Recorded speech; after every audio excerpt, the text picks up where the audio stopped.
आप सभी का स्वागत है। आज मैं पार्टी कार्यालय में जो हमारा सहयोग सेल की शुरुआत हुई है और हर मंत्री यहाँ पर बैठकर 2 घंटे जनता की और कार्यकर्ताओं की कोई विषय है तो उसके विषय में जानकारी लेता है और यथासंभव हम कार्य निष्पादित हो सके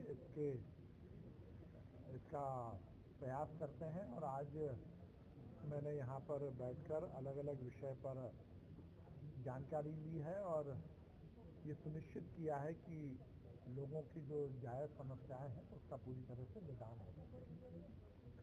आज कांग्रेस के प्रदेश अध्यक्ष जीतू पटवारी जी ने फिर झूठ और फरेब की राजनीति को आगे बढ़ाने का काम किया। वैसे कांग्रेस से यही अपेक्षित है, क्योंकि कांग्रेस के शीर्ष नेतृत्व की हम बात करें, राहुल जी से लेकर बाकी जो राष्ट्रीय नेता हैं, यदि हम उनकी बात करें या प्रदेश स्तर के नेताओं की बात करें, वो झूठ और फरेब की ही राजनीति को आगे बढ़ा रहे हैं। जिस प्रकार से कल राहुल जी ने बिना किसी तथ्यों के संसद के माध्यम से जनता को गुमराह करने का काम किया,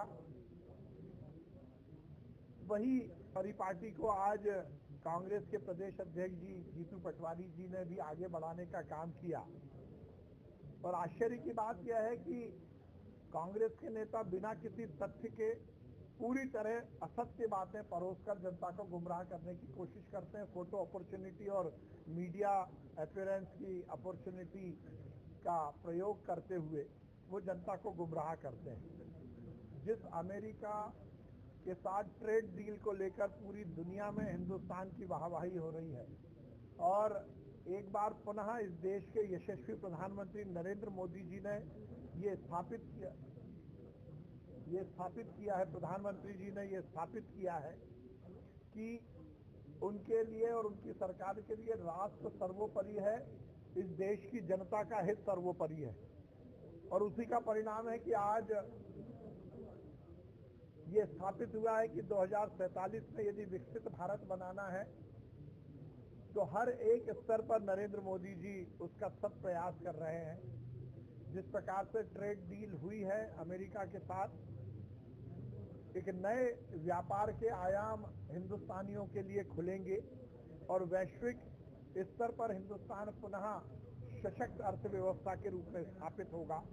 हमारा जो सपना है कि हम तीसरे नंबर की इकोनॉमी जल्द से जल्द बने, वो पूरी तरह स्थापित होगा। पर कांग्रेस के नेता बिना किसी जानकारी के अनर्गल बातें करते हैं। इसी तरह जीतू पटवारी जी ने कर्ज को लेकर भी अनर्गल बातें की हैं। मैं ये बताना चाहता हूं, मध्य प्रदेश की सरकार पूर्ण तरह आर्थिक अनुशासन का पालन करते हुए सरकार का निष्पादन कर रही है। चाहे देश में नरेंद्र मोदी जी की सरकार हो या मध्य प्रदेश में डॉक्टर मोहन यादव जी के नेतृत्व की सरकार हो, हम हर एक आर्थिक अनुशासन का पालन करते हुए हर नियम का पालन कर रहे हैं। यदि हम फेडरल सिस्टम में अर्थव्यवस्था को लेकर बात करें तो हर राज्य को अपनी जीएसडीपी का एक 3% का जो अनुपात है उस हिसाब से कर्ज लेने की अनुमति होती है।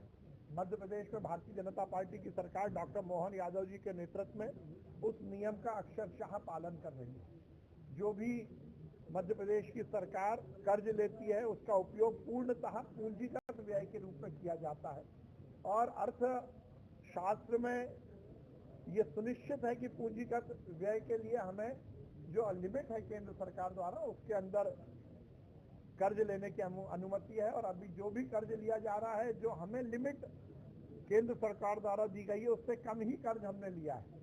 तो ये हमारे आर्थिक अनुशासन को प्रदर्शित करता है। पर कांग्रेस के नेता हैं जिनको बिना तथ्यों के आरोप लगाने की आदत है और जनता को गुमराह करके अपनी राजनीति को आगे बढ़ाना चाहते हैं। अब ये अलग बात है कि मध्य प्रदेश की कांग्रेस की स्थिति तो बद से बदतर है। वो अपनी नियुक्तियों पर तो सही ढंग से काम नहीं कर पा रहे। कांग्रेस का नियम है, कांग्रेस के संगठन का नियम है उसके इतर जाकर एक एक कार्यकारिणी में 250-250 नियुक्तियां कर दी और उसको लेकर कांग्रेस में हड़कंप मचा हुआ है। मुझे लगता है कि जीतू पटवारी जी और कांग्रेस के नेता बिना किसी तथ्य के भारतीय जनता पार्टी की सरकार को बदनाम करने की जगह अपने संगठन की रक्षा करें और उस पर ध्यान दें तो शायद उनके भी हित में होगा और कांग्रेस के संगठन के हित में भी होगा। धन्यवाद।